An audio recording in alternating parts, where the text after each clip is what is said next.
प्यारे दोस्तों, स्वागत है आज की एक नई वीडियो में। दोस्तों, आज की इस वीडियो में कक्षा 12 हिंदी के यमुना छवि चैप्टर का पार्ट 2 लेकर के आ चुका हूं। इससे पहले की वीडियो में पद नंबर 3 तक की लिखित व्याख्या आप लोगों को अच्छे तरीके से बता दिया था और आज की इस वीडियो में आगे के आने वाले चौथे से लेकर जितने भी पद हैं सबको खत्म करने वाला हूँ इस वीडियो में।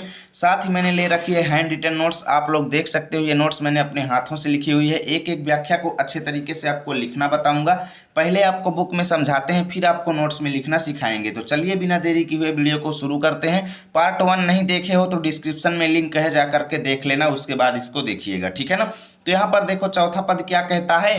कबहू होत सतचंद कबहू प्रगटत दुरिभाजत पवन गवन बस बिंब रूप जलमय बहुसाजत। देखो यहाँ पर भारतेंदु हरिश्चंद्र जी कहते हैं कि जब देखो यमुना के जल में जब लहरें आती हैं तो पानी जो है कैसे डोलता रहता है, लहर लहर डोलता रहता है ना, ऊपर नीचे पानी होता रहता है। तो उसी को देख करके भारतेंदु हरिश्चंद्र जी कहते हैं कि जब रात्र में चंद्रमा चमकता है तो चंद्रमा की परछाई जो है वो भी पानी के साथ उसमें डोलती हुई प्रतीत होती है। तो उसी स्थिति का वर्णन करते हुए भारतेंदु हरिश्चंद्र जी कहते हैं कि जब चंद्रमा में लहरें आती हैं, जब यमुना नदी में लहरें आती हैं तो उन लहरों के कारण जो चंद्रमा है, कबहू मतलब कभी, होत माने हो जाता है, सत चंद्र, सत माने 100, चंद्र माने चंद्रमा, ठीक है ना। यानी कि चंद्रमा जो है कभी कभी जो है यमुना के जल में 100 दिखाई देने लगते हैं, यानी 100 चंद्रमा दिखाई देने लगते हैं। और कबहू प्रगटत दुरिभाजत, कबहू माने कभी, प्रगटत माने दिखाई देता है, यानी कभी चंद्रमा का प्रतिबिंब दिखाई देता है तो कभी दूरिभाजत, कभी दूर भाग जाता है। दूरिभाजत मतलब दूर भाग जाता है, यानी कभी कभी प्रतिबिंब दिखाई देता है। तो कैसा दिखाई देता है, 100 प्रतिबिंब दिखाई देते हैं लहरों के ऊंचे नीचे होने के कारण। और कभी कभी क्या होता है भैया कि चंद्रमा का प्रतिबिंब जो है वो दूर भाग जाता है, ठीक है ना, यानी अदृश्य होता है, यानी दिखाई ही नहीं देता। और कभी कभी क्या होता है, 100 दिखाई देते हैं। पवन गवन बस बिंब रूप जलमय बहुसाजत, पवन गवन बस इन तीनों का कारण है हवा चलने के कारण, ठीक है ना। पवन गवन बस मतलब हवा चलने के कारण, गवन माने चलना, बस माने कारण, ठीक है ना, यानी हवा चलने के कारण। बिंब रूप जलमय बहुसाजत, यानी हवा चलने के कारण जो चंद्रमा का प्रतिबिंब रूप है ना, बिंब रूप मतलब चंद्रमा का प्रतिबिंब जो है जल में यानी यमुना के जल में बहुसाजत बहुत ज्यादा शोभायमान होता है।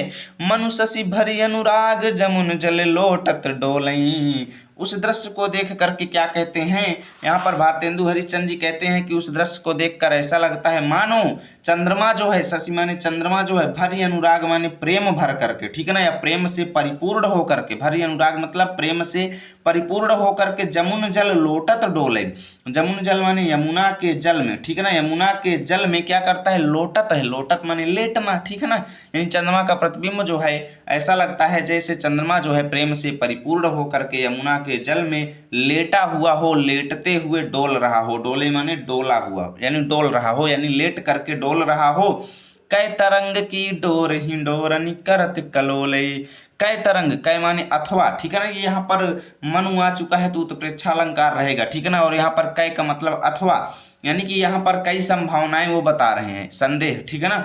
या फिर कै माने या फिर तरंग की डोर हिंडोरन करत कलोले, या फिर जो चंद्रमा का प्रतिबिंब जो है वो यमुना की तरंग रूपी डोर को, ठीक है ना, यमुना की जो लहरें हैं, यमुना की जो तरंग है उसको उन्होंने डोर मान लिया है। कवि जो कहते हैं कि यमुना की तरंगों को, तरंग रूपी डोर को चंद्रमा जो है हिंडोरन करत कलोले, कलोले मतलब क्रीड़ा यानी खेलना, ठीक है ना, कलोले माने खेलना, करत माने खेलता हो, ठीक है ना, इसका मतलब ही करता माने करता है, ठीक है ना। हिंडोरन माने हिंडोलों में, ठीक है ना, हिंडोलों में। तो इसको कैसे लिखेंगे कि या फिर चंद्रमा जो है यमुना की तरंग रूपी डोर के हिंडोलों में, ठीक है ना, ऐसे लिखना है। चंद्रमा जो है यमुना के तरंग रूपी डोर के हिंडोलों में वो क्रीड़ा कर रहा हो, ठीक है ना, कलोले मतलब खेल रहा हो या क्रीड़ा कर रहा हो, ऐसे लिखना है। कै बाल गुड़ी नभ में उड़ी सोहत इत उत धावती, बाल गुड़ी माने होता है छोटी पतंग, बच्चे जो पतंग उड़ाते हैं। क्या कहते हैं, कै माने अथवा, यानी ये सब संभावनाएं हैं, ठीक है ना। अथवा छोटी पतंग जो है आकाश में, नभ माने आकाश में, उड़ी सोहत उड़ करके शोभायमान हो रही है, और इत उत धावती और इधर उधर पतंग जो है वो दौड़ रही है। चंद्रमा के इस प्रकार के प्रतिबिंब को देख करके जब लहरें ऊपर नीचे होती हैं तो चंद्रमा का जो यहाँ वहाँ प्रतिबिंब दिखाई देता है, तो इसको देख करके ऐसा लगता है जैसे छोटी पतंग जो है आकाश में उड़ करके शोभायमान हो रही हो और इधर उधर दौड़ रही हो, ठीक है ना। कै अवगाहत डोलत को ब्रज रमणी जल आवती। अवगाहत माने होता है विहार करना या पानी में डुबकी लेना, ठीक है ना। विहार करना का मतलब ही होता है पानी में डुबकी लेना। कै मतलब या फिर पानी में डुबकी लेते हुए डोलत को डोल रही है, को मतलब कोई, ब्रज रमणी माने ब्रज की युवती या ब्रज की स्त्री, ठीक है ना।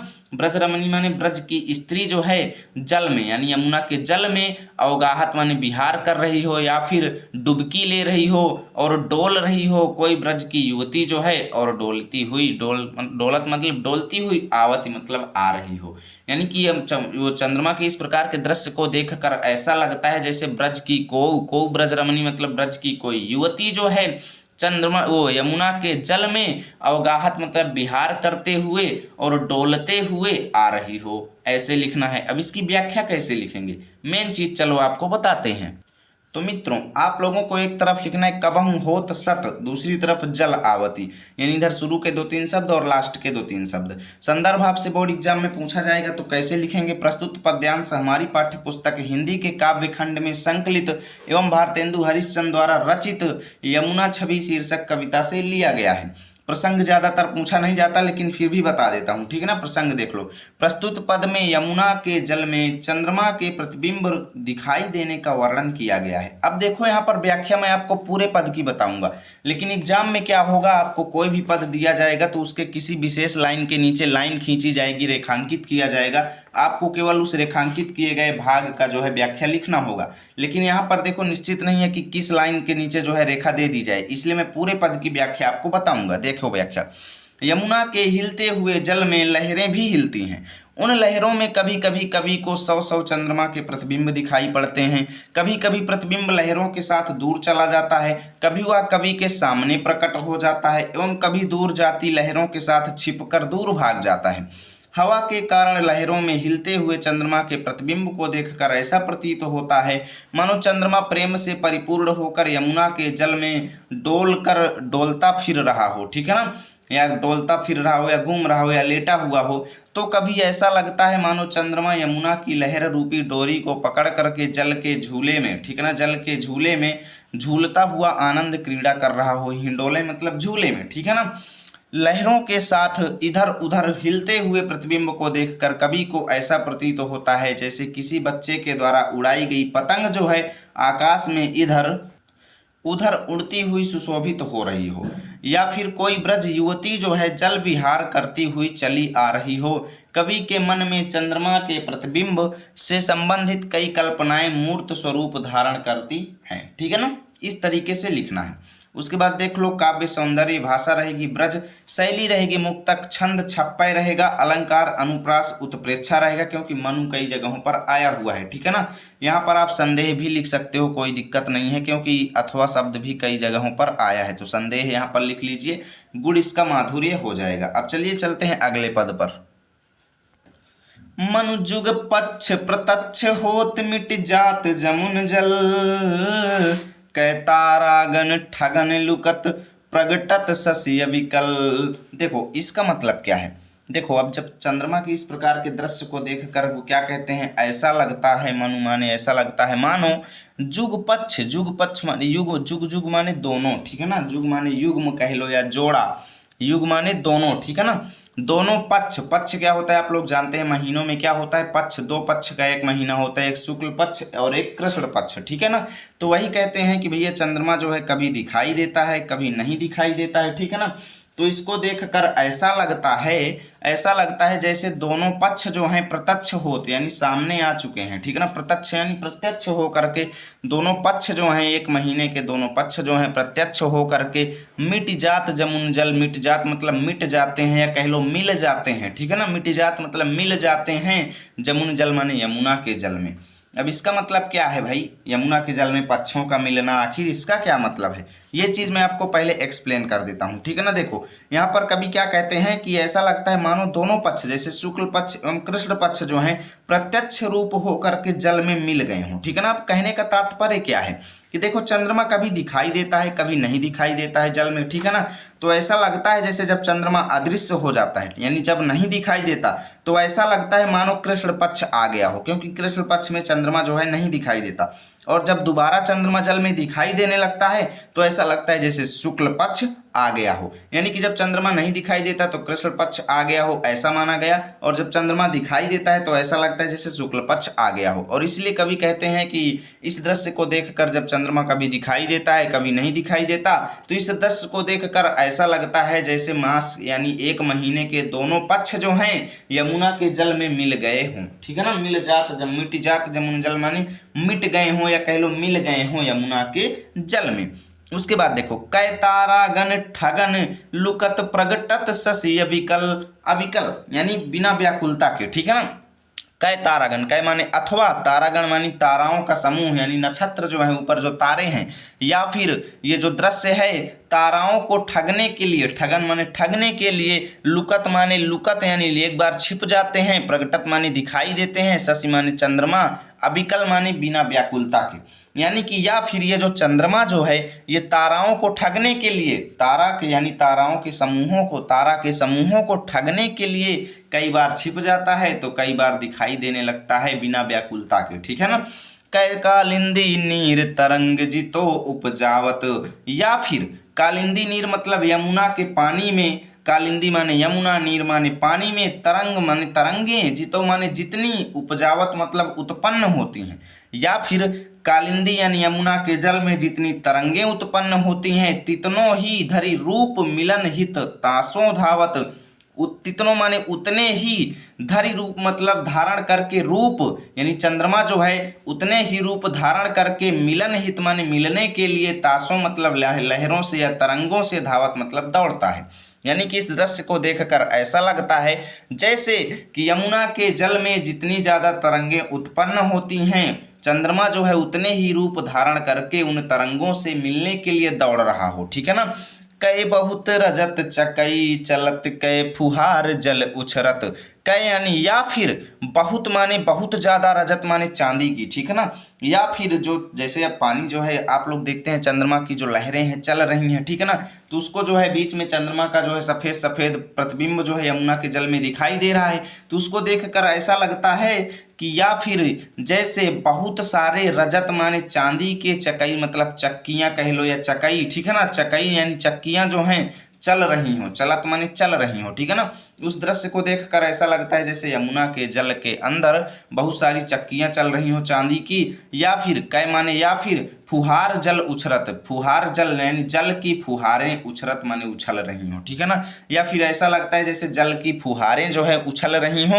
कै निशिपति मल्ल अनेक विधि उठी बैठत कसरत करत, कै माने या फिर निशिपति माने रात्रि का राजा यानी चंद्रमा, या फिर चंद्रमा रूपी मल्ल माने पहलवान जो है, या फिर मल्ल माने पहलवान, या फिर चंद्रमा रूपी पहलवान जो है अनेक विधि मतलब अनेक प्रकार से उठ बैठ करके कसरत यानी एक्सरसाइज, करत माने कर रहा हो। यानी चंद्रमा के प्रतिबिंब के इधर उधर होने के इस दृश्य को देखकर वो क्या कहते हैं कि ऐसा लगता है जैसे चंद्रमा रूपी पहलवान जो है अनेक प्रकार से उठ बैठ करके कसरत कर रहा हो या फिर अभ्यास कर रहा हो। तो इसकी व्याख्या कैसे लिखेंगे चलो बताते हैं।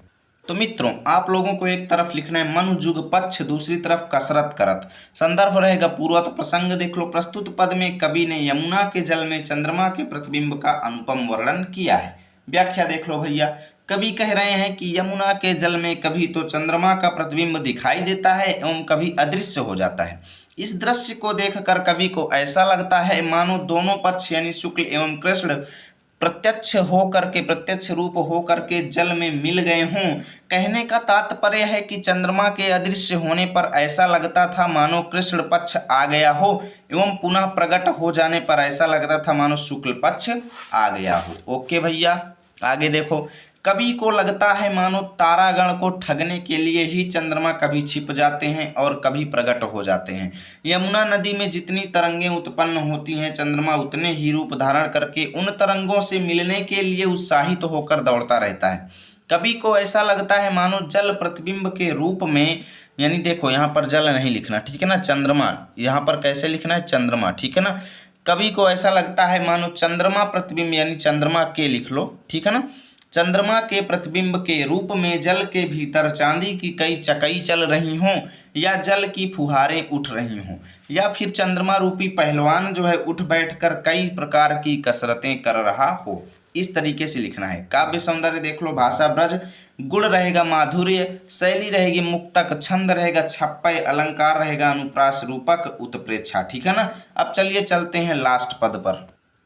कूजत कहूँ कल हंस, कहूँ मज्जत पारावत, कहूँ कारंडव उड़त, कहूँ जल कुक्कुट धावत, चक्रवाक कहूँ बसत, कहूँ बक ध्यान लगावत, सुख पिक जल कहूँ पियत, कहूँ भ्रमरावली गावत। देखो समझो, कूजत माने बोल रही हैं, ठीक है ना, कूज रही हैं यानी आवाज कर रही हैं, ध्वनि कर रही हैं। कहूँ माने कहीं पर। देखो यमुना के जल में पक्षियों का यहाँ पर बहुत ही सुंदर चित्रण यहाँ पर भारतेंदु जी ने किया है, यानी प्रकृति का बहुत ही बेहतर चित्रण किया है। और कहते हुए क्या कहते हैं कि यमुना के जल में कहीं पर कलहंस यानी राजहंस कह लो या हंस कह लो, हंस पक्षी जो है कहीं पर कूज रहे हैं यानी बोल रहे हैं। तो कहूँ मज्जत माने स्नान कर रहे हैं, पारावत माने कबूतर, तो कहीं पर कबूतर जो हैं स्नान कर रहे हैं। कहूँ कारंडव उड़त, कहूँ जल कुक्कुट धावत। कारंडव का मतलब क्या है, बतख, ठीक है ना, कहीं पर बतख उड़ते हुए दिखाई दे रहे हैं। तो कहीं पर जल कुक्कुट धावत मतलब जल मुर्गे, कुक्कुट माने मुर्गे, ठीक है ना, जल मुर्गे जो हैं, जल मुर्गियां जो हैं दौड़ती हुई दिखाई दे रही हैं। और चक्रवाक कहूँ बसत, कहूँ बक ध्यान लगावत। चक्रवाक का मतलब क्या है, चकवा चकवी, ठीक है ना, चकवा चकवी एक पक्षी होते हैं जो दोनों में बहुत ज़्यादा प्रेम होता है, ठीक है ना। अगर चकवा कहीं चला जाता है तो चकवी नदी के किनारे से चकवे को एक टक देखती रहती है, ठीक है ना, तो इनके बीच का प्रेम बहुत ज़्यादा होता है। देखो चक्रवाक कहूँ बसत, कहूँ बक ध्यान लगावत, क्या कहते हैं, तो कहीं पर चकवा चकवी की जोड़ियाँ जो है बस रही हैं यानी निवास कर रही हैं, यानी यमुना के जल के किनारे कहीं पर चकवा चकवी की जोड़ियां निवास कर रही हैं। तो कहूँ बक ध्यान लगावत, कहीं पर बक माने बगुले जो हैं, बक माने बगुले जो हैं मछलियों को पकड़ने के लिए ध्यान लगा रहे हैं, ठीक है ना, कुछ अपने से ऐड करना पड़ेगा कि कहीं पर बगुले जो हैं मछलियों को पकड़ने के लिए ध्यान लगाए हुए हैं। और सुख पिक जल कहूँ पियत, कहूँ भ्रमरावली गावत। सुख माने तोता, ठीक है ना, सुख माने क्या है, तोता, और कहीं पर पिक माने कोयल, कहीं पर तोता और कहीं पर कोयल जो हैं जल कहूँ पियत, यानी कहीं पर तोता कहीं पर कोयल जो है पानी पी रहे हैं। और कहूँ भ्रमरावली गावत, और कहीं पर भ्रमर माने भंवरों की, अवली माने पंक्तियां जो हैं, गावत मतलब गा रही हैं, और कहीं पर भंवरों की पंक्तियां जो है गुनगुना रही है। कहूँ तट पर नाचत मोर, कहीं पर किनारे पर मोर नाच रहा है। तो बहु रोर विविध पक्षी करत, तो बहु माने बहुत ज्यादा, रोर माने ध्वनि, विविध माने अनेक प्रकार के पक्षी जो हैं करत माने कर रहे हैं। तो कहीं पर ऐसा लगता है कि बहुत ज़्यादा पक्षी जो हैं, विविध यानी अनेक प्रकार के पक्षी जो हैं बहुत ज़्यादा कलरव कर रहे हैं, बहुत ज़्यादा ध्वनि कर रहे हैं, बहुत ज़्यादा शोर मचा रहे हैं। जन पान न्यान करि सुख भरे, तट शोभा जब दियत धरत, ठीक है ना। देखो यहाँ पर क्या मतलब है, यहाँ पर देखो इस प्रकार जो अनेक प्रकार के जो पक्षी हैं, जनपान माने जल पान कर रहे हैं यानी जल पी रहे हैं, ठीक है ना, जनपान मतलब जल पान कर रहे हैं। एवं न्हान करी मतलब उसमें स्नान करके, ठीक है ना, जल पान करके एवं उसमें स्नान करके। सुख भरे तट शोभा सब जिय धरत, सुख भरे यानी सुख प्राप्त करते हैं। तट शोभा मतलब तट की शोभा को देखकर, या फिर ऐसे कह लो कि जो है ये ऐसे पक्षी जो हैं जल का पान करके और वहाँ पर स्नान करके तट की शोभा को बढ़ा रहे हैं और सुख प्राप्त कर रहे हैं। और सब जिय धरत। और भारतेंदु हरिश्चंद्र जी कहते हैं कि यमुना के तट की एवं स्वयं उसकी शोभा को यानी यमुना की शोभा को मैं अपने हृदय में, जिय माने हृदय में, धरत माने धारण किया हुआ हूँ, अच्छे से धारण कर लिया है मैंने यमुना की इस सुंदर शोभा को। तो इसकी व्याख्या कैसे लिखेंगे चलो बताते हैं। आप लोगों को एक तरफ लिखना है कूजत कहूँ कलहंस, दूसरी तरफ जिय धरत। संदर्भ पूर्वक प्रसंग प्रस्तुत पद में कवि भारतेंदु हरिश्चंद्र ने यमुना के किनारे एवं यमुना के जल में विहार करते अलग अलग पक्षियों की अनुपम शोभा का वर्णन किया है। व्याख्या देखो, कवि कह रहे हैं कि यमुना के जल में कूजते हुए राजहंस इधर उधर विहार कर रहे हैं, तो कहीं कबूतरों का समूह स्नान कर रहा है, तो कहीं बतख उड़ते हुए दिखाई पड़ते हैं और कहीं जल मुर्गियां दौड़ती हुई दिखाई पड़ती हैं। यमुना के जल में कहीं कहीं चकवा चकवी की जोड़ियां जल विहार करते हुए दिखाई पड़ते हैं, तो कहीं बगुले मछलियां पकड़ने के लिए ध्यानमग्न दिखाई पड़ते हैं। कहीं तोते और कोयल यमुना का जलपान कर रहे हैं, तो कहीं भंवरों की पंक्तियां यमुना के जल में खिले हुए कमलों पर गुनगुनाते हुए गा रही हैं। यमुना के किनारे कहीं मोर नृत्य कर रहे हैं तो कहीं अलग अलग प्रकार के पक्षी मिलकर कलरव करते हुए अत्यधिक शोर कर रहे हैं। इससे पहले आपको एक चीज़ बता दूं दोस्तों, इसकी पूरी पीडीएफ आपको हमारे टेलीग्राम चैनल पर मिलेगी, इसलिए टेलीग्राम पर जाइए, लर्न विथ आरपी सर्च कीजिए, हमारे चैनल को ज्वाइन कीजिए और फ्री पीडीएफ प्राप्त कीजिए। आगे देखिए, इस प्रकार अलग अलग प्रकार के पक्षी जो हैं यमुना के जल का पान एवं उसमें स्नान तथा विहार करते हुए सब प्रकार का सुख पाते हुए यमुना तट की शोभा बढ़ा रहे हैं। कवि कहते हैं कि यमुना के तट की एवं स्वयं उसकी शोभा को उन्होंने अपने हृदय में अच्छी तरह धारण कर लिया है।